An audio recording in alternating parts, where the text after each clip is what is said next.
Hey guys, welcome back. I left out some stuff in my previous video about the things that I have encountered in my childhood home. I thought this would be the perfect time to share. Well, in the rain. A big part of the story I left out was what I like to believe sparked whatever it is that is in my room. This takes place years ago, shortly after we moved into the house. I want to say 05 or 06 maybe. My cousins had come into town and we played in my room. My cousin suggested that we played a game in the dark. I don't remember much from that night, but the game went like this. We laid our heads in her lap, facing upward, and then everyone else had to touch us while they said something to us. I forget how the saying went, but it was pretty creepy. While they were chanting the saying to us, my older cousin would then begin telling us to imagine a guy walking along a river, and then to imagine a cat. Sounds pretty stupid now, but at the time we were scared shitless. Okay, so once the game was done, she then proceeded to tell us to look on our backs.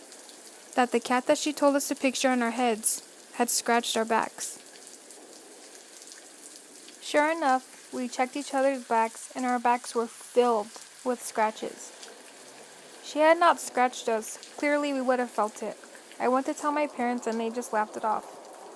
I was so dumbfounded that I had forgotten this story since it's what I believe that had triggered it. I guess over the years I just tried my best to forget it.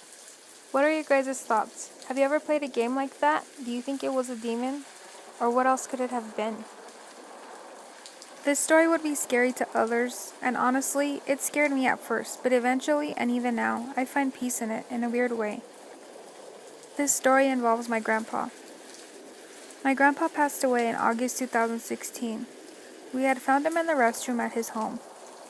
For background knowledge, I will fill you in on a little history of him. He lived with us a few days a week, and then went back to his house for the other half. This went on for years, until he died. My grandpa had his own room in our house, and right next to his room he had his own bathroom. His room was on the first floor of the house. Back in 2014, we remodeled our house and got censored lights installed in all of the bathrooms in the house, including my grandpa's bathroom. The lights only went on if someone entered the bathroom, then you had to automatically turn them off as you left. Shortly after my grandpa died, I was up late and I was the only person awake. I had went downstairs to get something to drink, and as I was walking up the stairs, I noticed out of the corner of my eye a glowing light coming from under the bathroom door. The bathroom door was shut, so this alarmed me.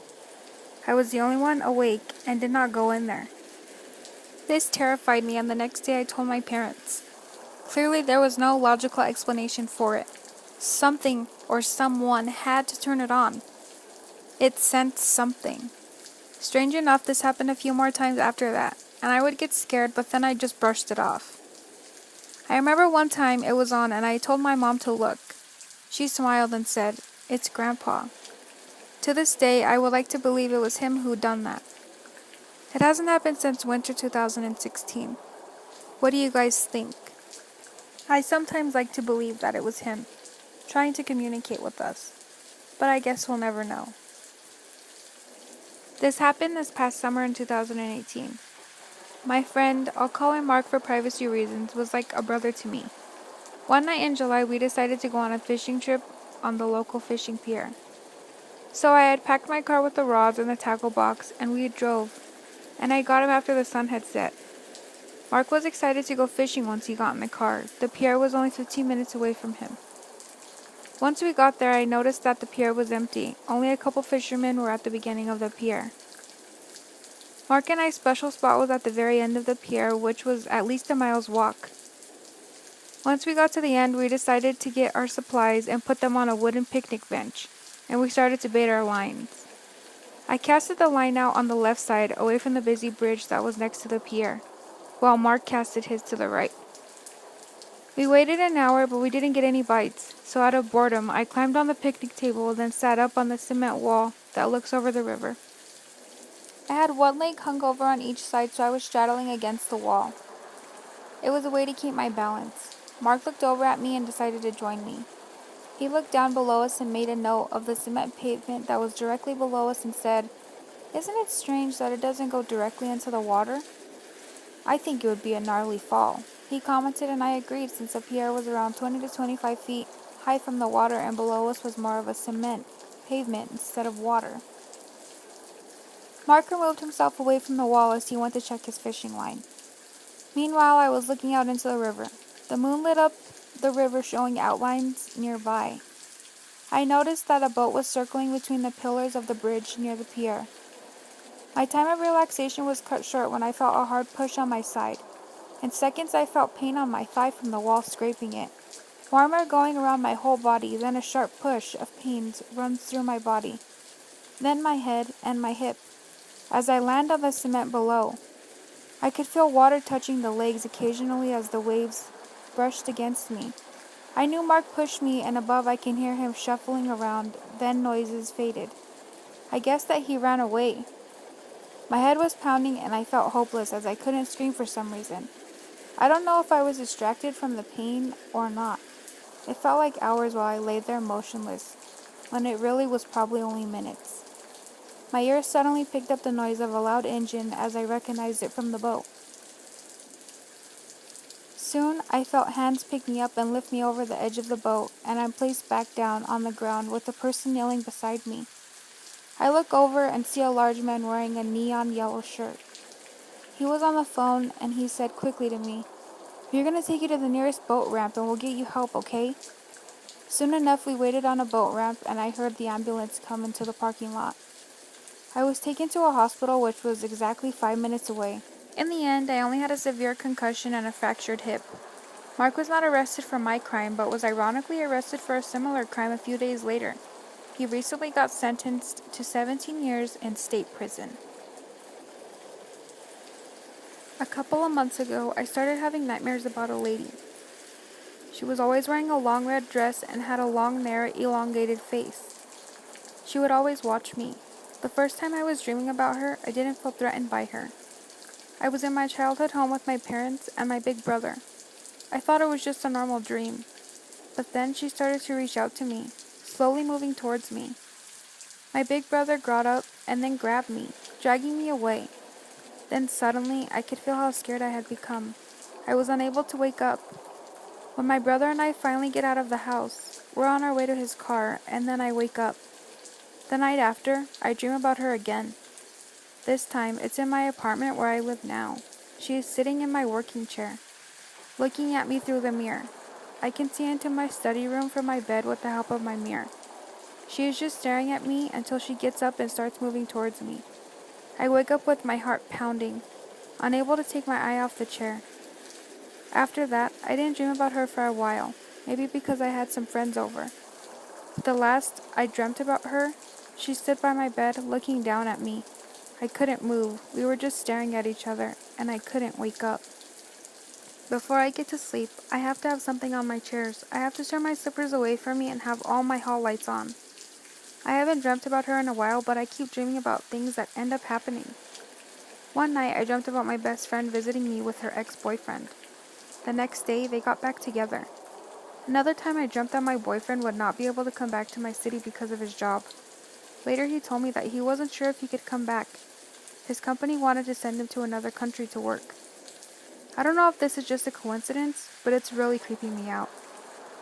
These last couple of days, I've had trouble sleeping. I keep waking up around 2 or 3 a.m. and unable to fall back asleep. I'm not sure if it's sleep paralysis or what, but I keep feeling like someone's pushing down on me and I'm unable to move.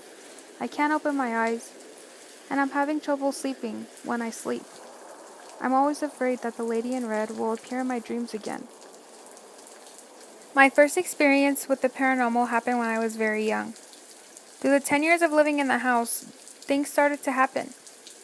My mom didn't want to tell me most of the things that happened because I was so young, around the ages from 2 to 12, and believed that it would scare me. There was one incident that really freaked my mom out. She said she was coming out of the family room and walking down the hallway towards the kitchen, when she saw a green light glowing under the fridge. She freaked out and thought it was a fire, but then she got closer and it just faded away like nothing had happened. Another time was when we had a dog, and she kept barking and woke my mom up in the morning. My mom said she smelled this foul stench coming from the living room. The dog wouldn't stop barking until she got up and came to investigate. When she got up to look in the living room, there was a big pile of shit on the floor.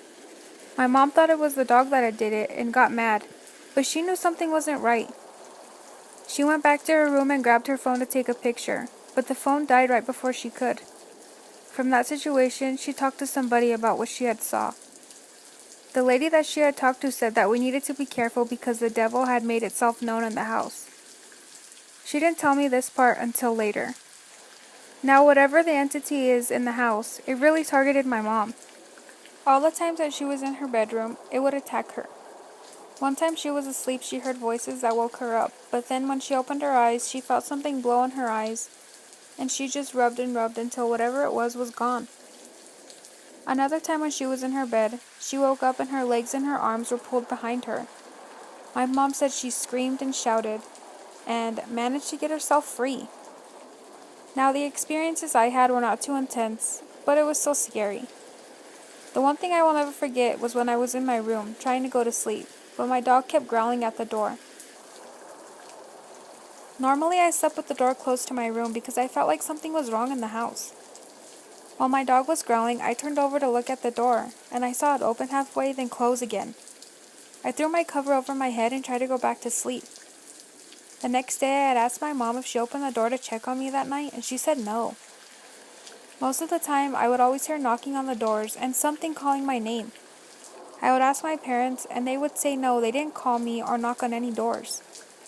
Now, I was a little freaked out. I shouldn't have done research on the topic, but I did. And when I did, I found out a whole bunch of things that I felt aided our knowledge on how to deal with this. My parents would always laugh at me because I used to run through the house at night. Yeah, it sounds pretty dumb, but I always felt as if something was sitting there watching me. The thing that really had me scared was when I was at the house with my dad. He was removing the fans out of the house and patching up some problems since they were moving out of the house. While he was in the back, I was in the front, just looking out and walking around since there was nothing to do. When I was at the door, I had my back turned towards the front door and was facing the kitchen area when a little girl appeared in the doorway of the bedroom. She was wearing a white dress and had pigtails and said, "Please don't go." After that, I ran to the back and told my dad and said I was ready to go.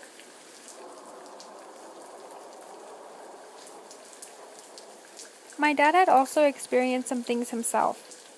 Normally, he would stay up late and watch horror movies. Mostly, they'd just be on TV while he'd go to sleep. When he woke up to turn off the TV to go to bed, he couldn't move and something held him down into the chair. He looked up and saw a black mass floating above him. He claimed it was just his imagination playing tricks on him since he was half asleep and watching a horror movie, so he just played it off. The other time was when he was still in the back and he heard marbles hit the floor. Like someone had just opened a jar of marbles and tossed them across the floor. He jumped up and down looking down the hallway. Same with the dog. The both of them checked on me and my mom only to see that we were asleep, and he didn't see anything out of the ordinary. All of this happened for the last 12 years that we lived there. I had to say it got worse around 2010 to 2012 due to the issues that were going on. I believe that the negativity really egged it on for whatever entity it was. My mom had also done history on our neighborhood to find out there were many burial sites and slaves inside the neighborhood. Also, the other neighbors had similar experiences to doors opening and closing and alarm systems going off on their own. Due to all this, I still feel like something followed my mom since we moved. There's a possibility of it latching onto us, right? Well, that's just what I've read and believe it to be true. Even in the place we're at now, we see shadows creeping around the corners and voices, but we can't really explain it.